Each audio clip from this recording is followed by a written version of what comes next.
They sit, silently, motionless, and seemingly lifeless. Yet, for centuries, these delicate figures have been at the center of stories too terrifying to forget. Passed down through generations, left abandoned in attics, or placed behind museum glass, dolls like these have been blamed for nightmares, unexplained injuries, and even deaths. But what is it about them that unnerves us so deeply? Is it their vacant, staring eyes? Their eerie resemblance to the human form? Or could there be something more? Something unseen that clings to them? Tonight, we'll uncover the chilling tales of 5 dolls whose mere existence has left lives shattered, minds tormented, and questions unanswered. These aren't just stories to pass the time. They're warnings, whispers from the past that suggest there's more to these toys than meets the eye. As the stories unfold, pay close attention. You might feel the air grow heavier, a shadow move where it shouldn't, or the sudden urge to glance over your shoulder. But whatever you do, don't turn away, because the 5th doll's tale is unlike anything you've ever heard, and once you hear it, you may never see the world the same way again. Before we begin, if you enjoy exploring the darker corners of reality, make sure to subscribe for more chilling tales. And tell us in the comments, have you ever felt that a seemingly ordinary object might be watching you? Now, let's begin our journey into the macabre, starting with one of the most infamous dolls in history, Annabelle. The doll named Annabelle.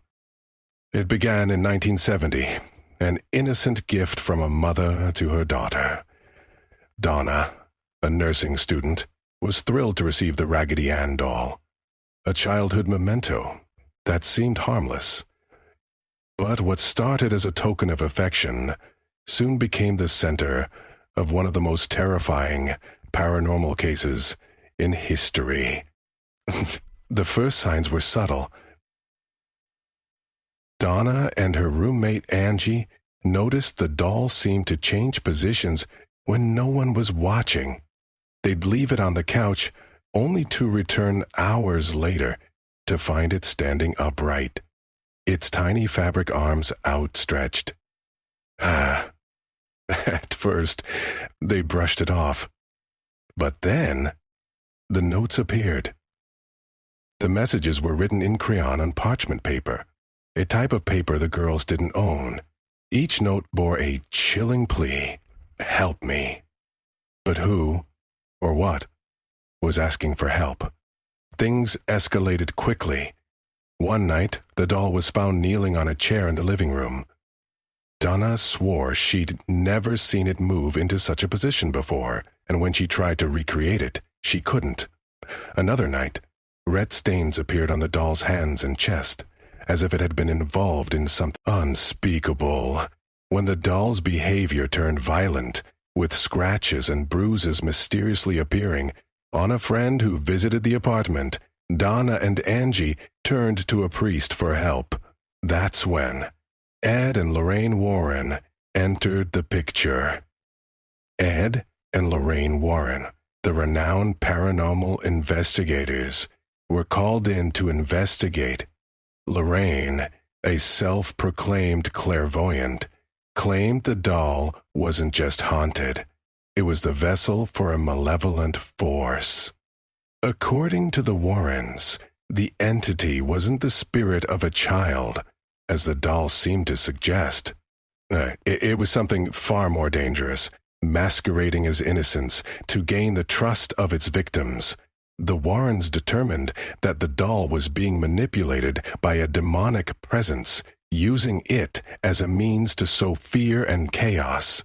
They took the doll into their care, locking it in a sacred glass case, where it remains to this day in the Warrens Occult Museum. Even now, Annabelle's legend continues to spread. Museum visitors report strange feelings when they stand too close to the doll, nausea, dizziness, and an overwhelming sense of being watched. And those who taunt her, they say, often find themselves cursed with car accidents, sudden illnesses, or worse. Could it all be a coincidence? Or is the entity that controls Annabelle still reaching out, even from behind the glass? But Annabelle isn't the only doll with a history of terror.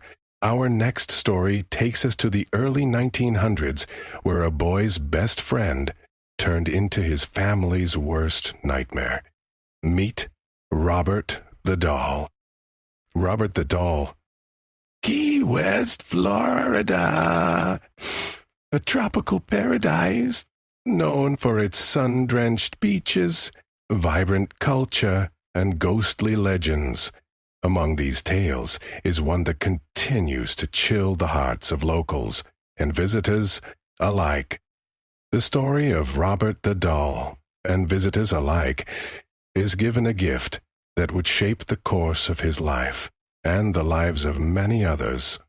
Sometimes the doll, a life-sized figure dressed in a sailor's suit, was handmade and, by all accounts, should have been an innocent token of affection. But, according to local lore, the doll's creation wasn't born out of love, but spite. Jean's family employed a Bahamian servant who was rumored to have been mistreated.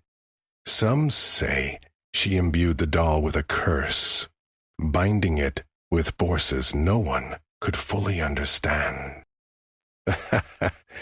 At first, Jean adored his new companion, naming it Robert after himself.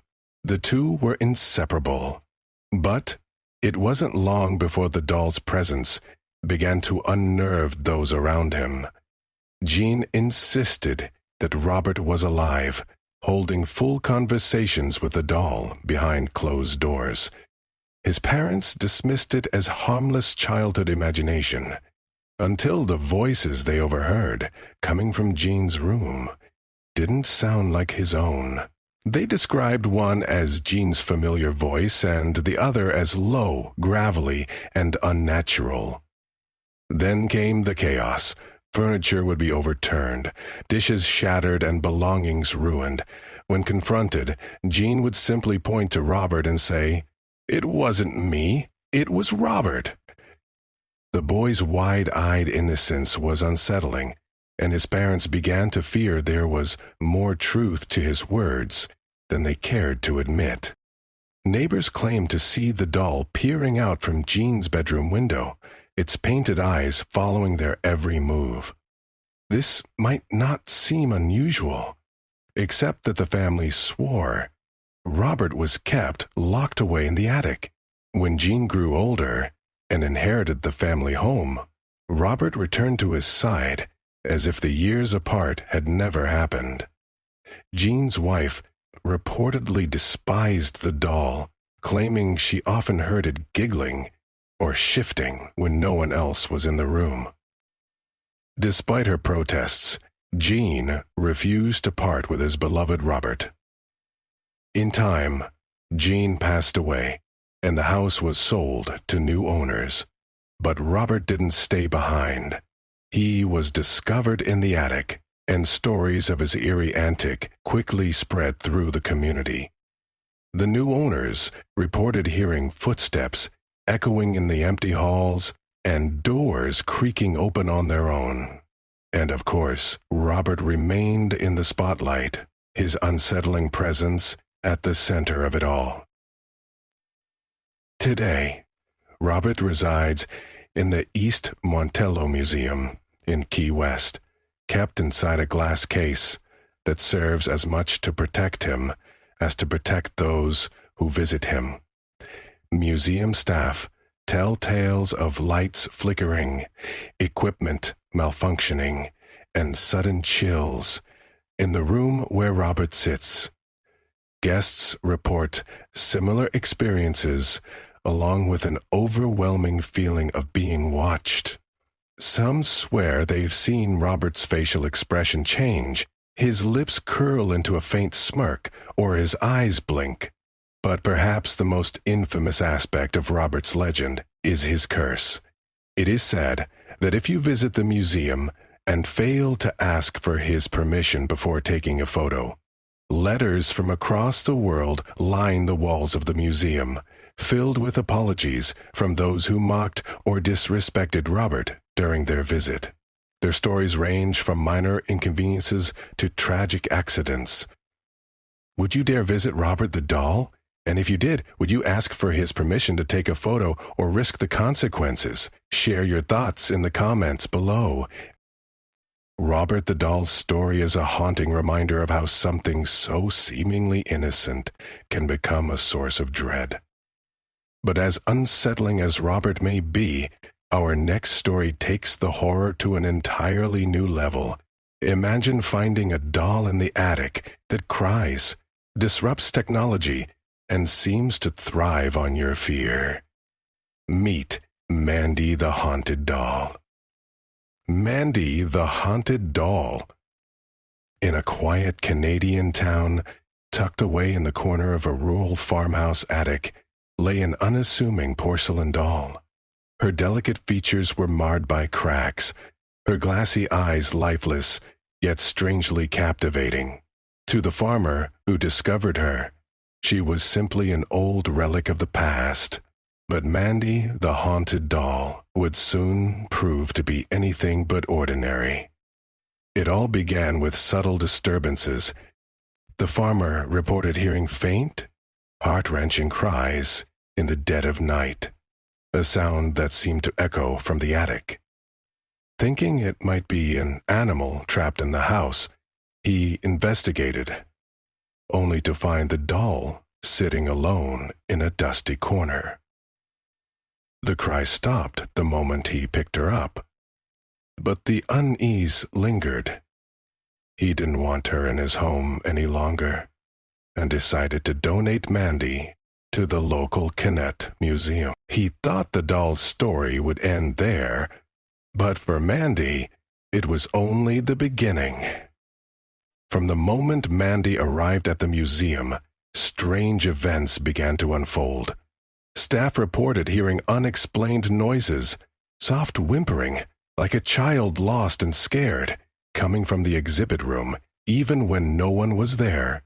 The sound was so vivid, so unmistakably human, that they often rushed to investigate, only to find Mandy sitting silently in her glass display case, her cracked porcelain face betraying no emotion. Objects near Mandy would vanish without explanation, only to reappear in completely different locations. One staff member recalled setting her phone down on a desk, turning away for a moment, and finding it balanced precariously on the edge of a bookshelf on the other side of the room. The incidents became so frequent that employees began refusing to work alone in Mandy's vicinity. Even technology wasn't safe. Cameras aimed at Mandy would malfunction, batteries drained inexplicably, footage corrupted, and devices overheated. One visitor who attempted to photograph her reported that their camera not only failed to capture an image, but emitted a high-pitched screech before abruptly shutting down. They later discovered their camera had been permanently damaged. Its internal components melted, as if exposed to intense heat. Stories began to surface about Mandy's possible origins. Local legends hinted that the doll might harbor the spirit of a young girl who met a tragic end. Some claimed the child had been locked away, her cries for help ignored until it was too late. Others whispered of a violent accident, the details of which were too grim to repeat. Whatever the truth, it seemed Mandy carried the weight of that tragedy with her, projecting her anguish into the world around her. Experts in the paranormal suggested that Mandy's disruptive energy was a manifestation of the child's unresolved pain. The crying, they believed, was a desperate call for acknowledgement, a plea that went unanswered for far too long. One encounter stands out among the many chilling tales surrounding Mandy. A visitor to the museum described an overwhelming sense of dread the moment they approached her display. They recalled their breath quickening, their chests tightening, and a sudden, inexplicable urge to turn away. But curiosity won out, and they leaned closer to examine the doll's cracked face. That night, they awoke with a start, their body drenched in sweat. Upon checking a mirror, they discovered 3 deep, parallel scratches across their back, marks they were certain hadn't been there before. The experience left them shaken, convinced that Mandy's influence extended far beyond the confines of her glass case. Attached to the case were a number of blue dots.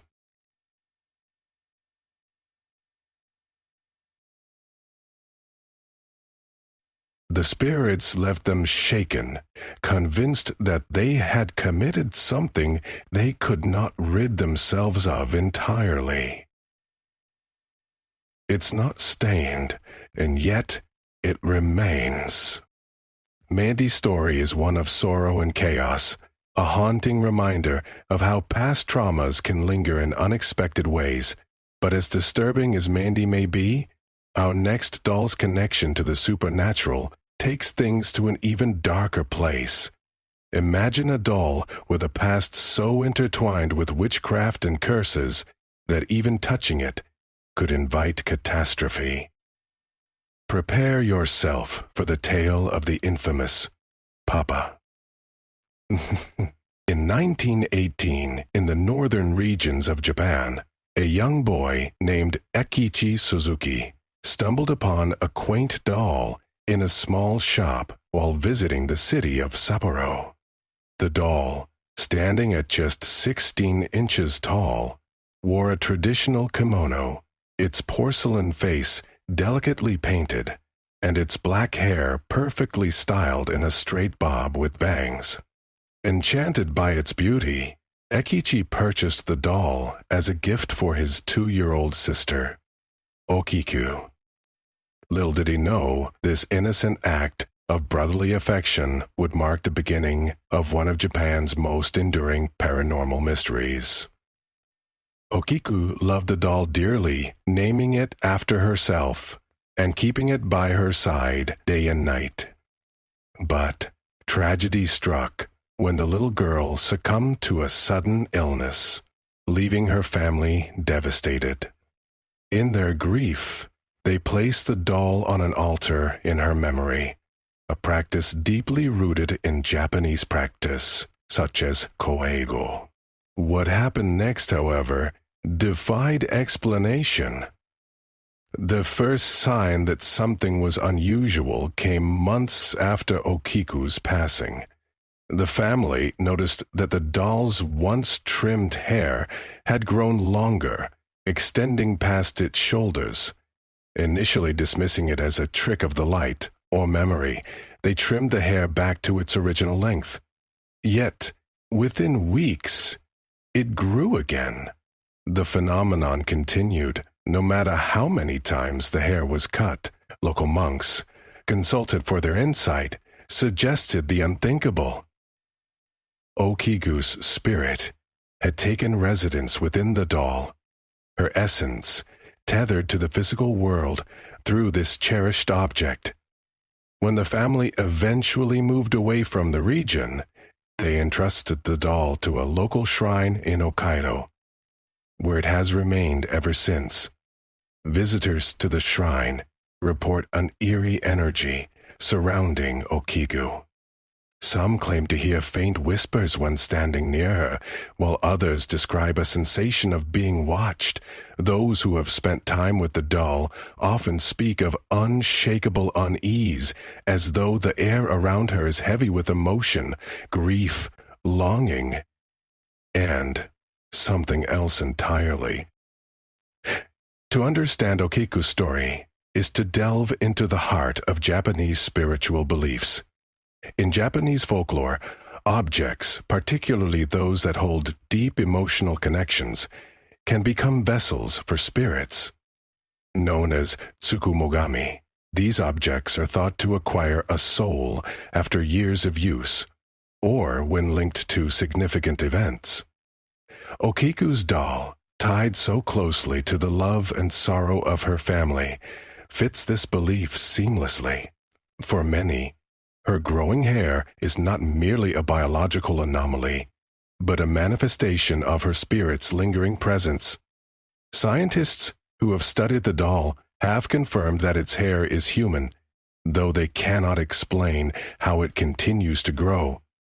The monks who care for her have trimmed her hair regularly over the decades, treating her with reverence and respect. To this day, they believe that Okiku's spirit resides within the doll, a guardian of her memory and a symbol of the enduring bond between life and death. Okiku's story raises an unsettling question. What would you do if faced with a doll like her? Could you keep it in your home, knowing it might hold the spirit of a loved one, or something else entirely? Tell us your thoughts in the comments below. Okiku's tale is steeped in emotion, mystery, and cultural reverence. But our final story takes us into the realm of the truly horrifying. This doll has left even the most hardened skeptics questioning what they thought they knew about the supernatural. Prepare yourself for the harrowing story of Peggy the Doll. The Island of Dolls.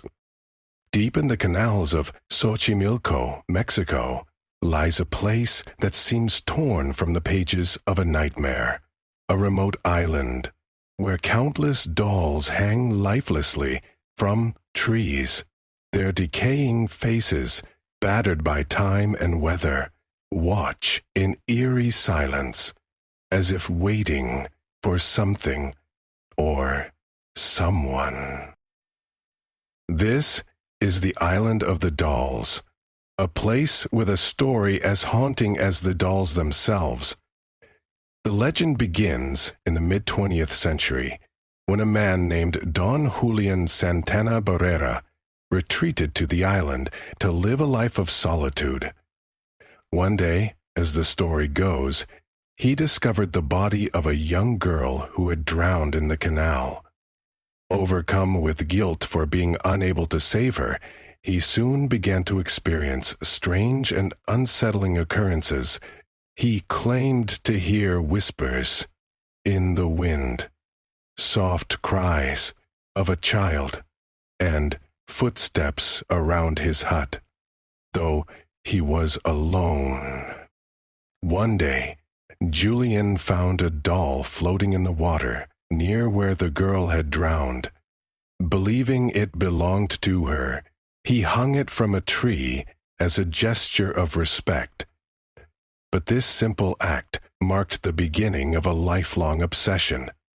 Convinced that the spirit of the girl lingered on the island, he began collecting dolls from canals, garbage heaps, and anywhere he could find them, hanging them in the trees and around his home to appease his restless spirit. As years passed, the island transformed into a macabre shrine. Dolls with missing limbs, cracked faces, and empty eye sockets adorned every branch and corner, their presence creating an atmosphere of dread. But for many who visited the island, the unease went far beyond their appearance. Numerous visitors reported hearing the dolls whispering faintly among themselves, their voices carried by the breeze. Others claimed to see the eyes shifting, following them as they walked. Even those who were skeptical before arriving often left with chilling stories. One group of explorers recounted a particularly harrowing experience. As they ventured deeper into the island, Their equipment malfunctioned, cameras flickered, and audio devices recorded inexplicable static mixed with faint, childlike giggles. They left the island, convinced that they had encountered something beyond comprehension. Perhaps the most unnerving part of the legend is the fate of Don Julian himself. According to locals, Julian confided in friends that the girl's spirit had grown angry and that he feared for his life. In a grim twist, his body was later discovered in the same canal where the girl had drowned, as if the cycle had come full circle. To this day, locals believe his spirit now lingers among the dolls, forever tied to the island's tragic legacy. To truly understand the terror of the Island of the Dolls, we turn to the account of one brave traveler who dared to spend the night there. They described an oppressive silence settling over the island as darkness fell, broken only by the rustling of leaves and the faint sound of water lapping against the shore. At first, they dismissed the strange sounds as the work of their imagination, but as the hours passed, the activity intensified. They reported hearing soft whispers that seemed to come from all directions. At one point, they shined their flashlight toward a cluster of dolls and swore they saw one tilt its head, its lifeless eyes gleaming in the light. Panicked, they retreated to their tent. Items they had left inside were scattered across the ground, though no one else was on the island. By morning, they were desperate to leave, carrying with them a story they would never forget. And picture it now, the dense canopy of trees casting shadows over a sea of dolls. Their tattered clothing sways gently in the breeze, their plastic faces cracked and peeling. The air is thick with an unshakable tension, as if the island itself is alive, watching, waiting. For those brave enough to visit, the Island of the Dolls offers not just a glimpse into a chilling legend, but an encounter with the unknown. The Island of the Dolls is a place where the line between reality and the supernatural blurs, where every step feels like an intrusion into a realm of untold horror. It's a fitting end to our journey through the stories of the world's most haunted dolls. But remember, these are more than just tales. They are warnings, reminders that even the smallest, most innocent-seeming objects can carry darkness within. Which story chilled you the most? Let us know in the comments, and if you're brave enough, share your own experiences with the paranormal. Don't forget to subscribe for more terrifying tales, if you can sleep after this one. We've taken a journey into the unnerving and the unknown, exploring the lives, or perhaps afterlives, of 5 dolls, whose stories are anything but ordinary. These are the relics of terror, each carrying a weight of sorrow, fear, and mystery that defies explanation. We began with Annabelle, the Raggedy Ann doll, whose sinister presence wreaked havoc and terrorized all who crossed her path. Then there was Robert, the doll with a chilling knack for moving on his own and cursing anyone who disrespected him. Next came Mandy, a porcelain doll steeped in sorrow, whose cries of anguish and strange powers left those around her unnerved. From Canada, we traveled to Japan to meet Okiku, the doll whose growing hair and spiritual energy continue to baffle experts and terrify visitors. Finally, we ended on the Island of the Dolls, a haunting place where time seems to stand still, and the dolls themselves are silent witnesses to tragedy and fear. Each of these stories has given us a glimpse into the darker side of the world, where the line between the living and the supernatural is unsettlingly thin. Now, we leave you with a question. Which of these haunted dolls would you least want to encounter? Is it the cursed gaze of Robert, the unending whispers of Okiku, or the ominous presence of the dolls on the island? Let us know in the comments below. Your thoughts might just send a shiver down someone else's spine. If you enjoyed this dive into the world of the paranormal, give this video a thumbs up and subscribe for more terrifying tales every week. Sharing these stories can be more than entertainment. It's a way to keep the conversation alive about the mysteries that surround us. So, share this with your friends who love the paranormal and see if they can make it through without looking over their shoulder. Thank you for watching. If you can sleep tonight,